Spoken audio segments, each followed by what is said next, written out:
The moment we say cosmetic surgery, the person that comes to your mind immediately would be Michael Jackson. It is not just about beauty.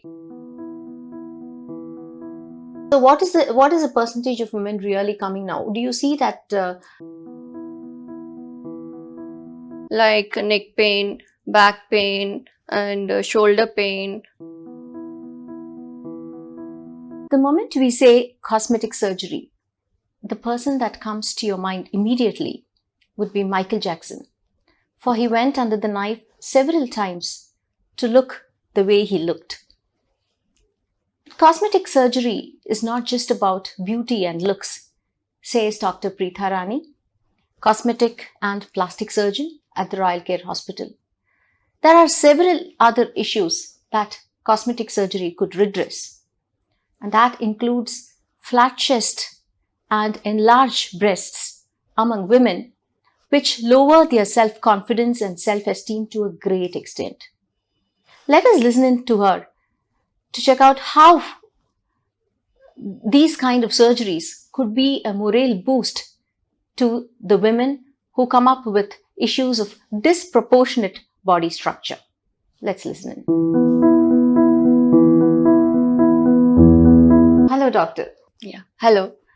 So, doctor, there is always this notion that plastic surgery and cosmetic surgery is mostly about perfection and looking beautiful.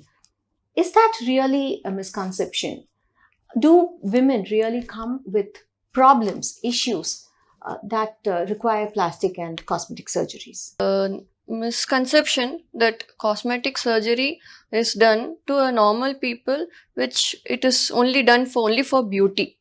But there is a lot of awareness to be created among women regarding the breast surgeries. Okay.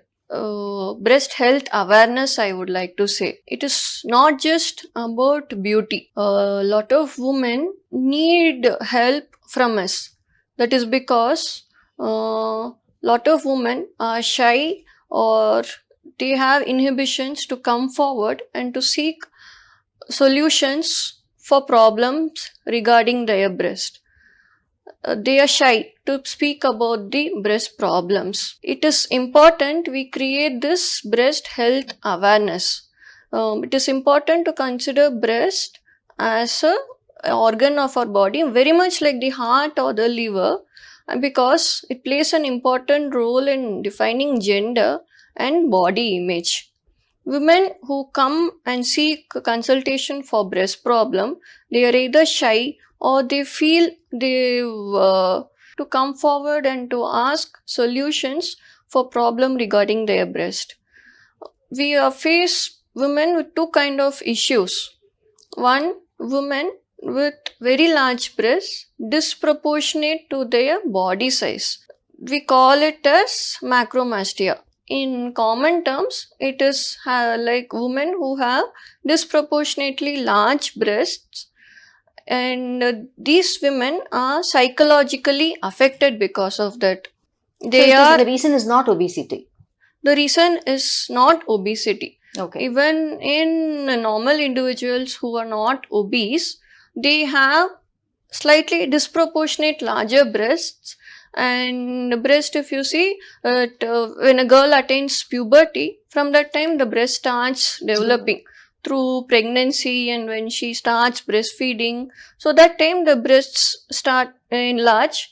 And for women who have disproportionately larger breasts, because of this, they have certain problems or symptoms which we call like neck pain, back pain, and shoulder pain, or bra strap pain, and they might have rashes below the breast.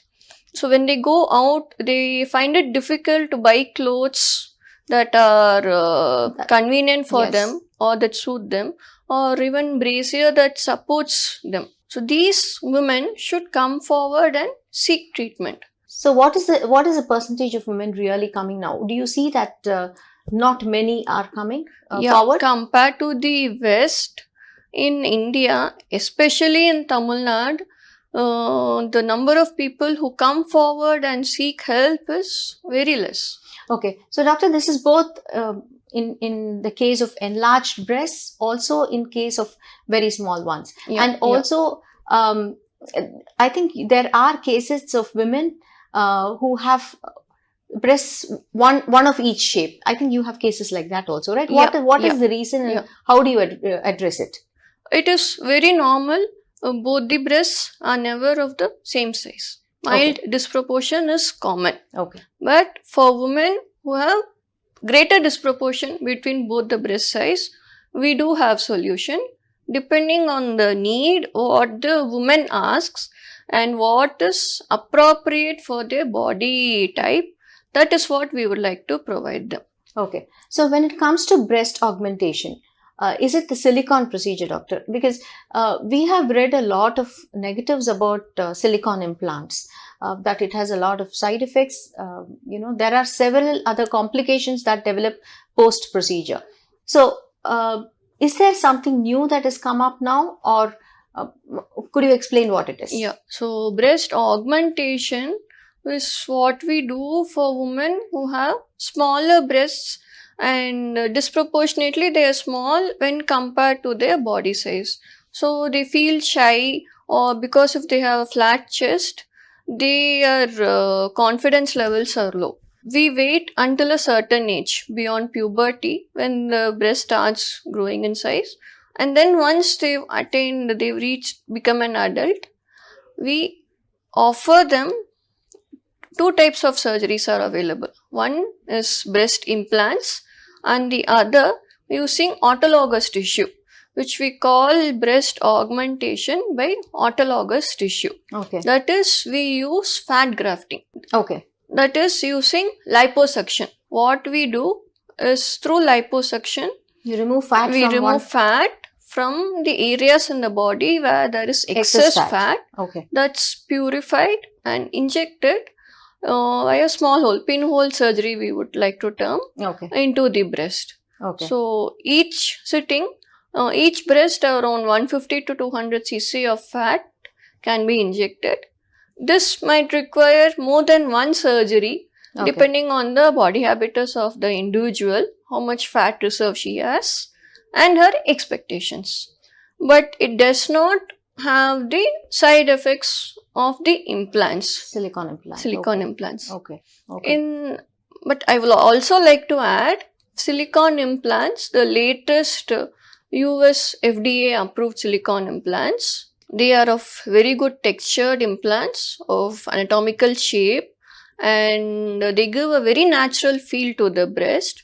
And the earlier complications we had with the implants are hardly found nowadays. Okay. Doc, nowadays women are criticized for not breastfeeding post pregnancy. And the issue that they have when it comes to breastfeeding is that the breasts would start sagging and they would lose shape. I understand that there is something called mommy makeover, wherein you bring back a mom to her original shape or pre-pregnancy shape. Yeah. So could you tell us about it? Yeah. Women undergo a lot of changes through pregnancy. 9 months of her pregnancy, and her abdomen gains weight, starts stretching. The skin over the abdomen gets stretched. Yes. Skin develops stretch marks, and as she gains weight, there is fat deposit between the skin and the muscle underneath. The abdominal muscles, as the abdomen increases in size, they tend to separate and stretched out, and sometimes it forms a gap in the midline. We call that as a rectus divarication. In simple terms, it's a split of the muscles in the midline. So after delivery, and when they lose their excess weight in the first 6 months and they want to get back into their shape, the tone of the abdominal muscle is lost. In spite of exercise, they will not get their tone which was present in the pre-pregnancy period. Yes. And because the skin is all stretched out, the skin hangs in the lower abdomen. Yes. And the muscle tone is reduced. So the breasts enlarge in size during pregnancy, and when she breastfeeds during lactation, the breasts enlarge in size. Post lactation period, the volume tends to come down. So the excess skin, the breast which has stretched, now starts to sag. So they have this sagging breast and the lower abdomen skin is hanging. So in spite of exercise or losing weight, they will not be able to get back to the their original pre-pregnancy form. look. So in mommy makeover, we actually do a breast lift and a tummy tuck. Okay. And doctor, can you explain to us the duration of hospitalization? How long would it take? What should the patient do afterwards to ensure that, doesn't get to the previous form, not putting on weight? Because the most important thing when it comes to cosmetic surgery is maintenance. You have to maintain it the way it is. Otherwise, it is just a reversal of whatever you have done. So what does one need to do, and what is the kind of hospitalization that this warrants? For a mommy makeover, when we do a breast lift, post-op for around 2 weeks, the patient is required to wear supportive braces. What is the hospitalization duration, doc? Hospitalization for a mommy makeover will be around 3 to 4 days. 3 to 4 days. Okay. Yeah. And then after discharge, she's supposed to take care of herself, avoid lifting heavy weight, Okay. post a tummy tuck. Because in the tummy tuck, what we do is we remove the excess skin. Fat. The excess skin and the excess fat, we remove it by liposuction along with abdominoplasty. So we Okay. call it as lipoabdominoplasty. Okay. So, and what we do, the muscles which have been separated out, we stitch them in the midline. Okay. And these women who had multiple pregnancies, their umbilicus is also slightly displaced. Okay. It becomes lower. So we restore the umbilicus to its normal Original position. space. We Okay. call it umbilical translocation. So post a mommy makeover, she'll have to take precautions, avoid bending or avoid lifting heavy weight for a minimum of 6 to 8 weeks. And post 8 weeks, she can resume her normal activities. Okay. And how about breast augmentation? What is the hospital stay that is required, and what should she do after? Yeah, breast augmentation hospital stay will be around 2 to 3 days. Post procedure, she can resume to her normal household activities in around 2 weeks time. 2 weeks. She'll have to wear proper supportive braces all the time. It is important to note that women who come forward for liposuction, they should be really motivated. Those women who are obese and who have lost weight, only those people we offer liposuction. Liposuction is not the solution to losing weight. Right. For women who are motivated by doing exercises, who tone their muscles, and they want to get back to their original shape, there are certain areas in the body which has resistant fat. We call it as stubborn fat. Okay. In spite of doing exercise or following diet loss, you will not be able to lose. Get rid of the stubborn fat. Right. These are the areas which we address by doing liposuction. So doctor, beauty is not about women. How does it help in men? A lot of men come forward for liposuction. We term it as body sculpturing or body contouring.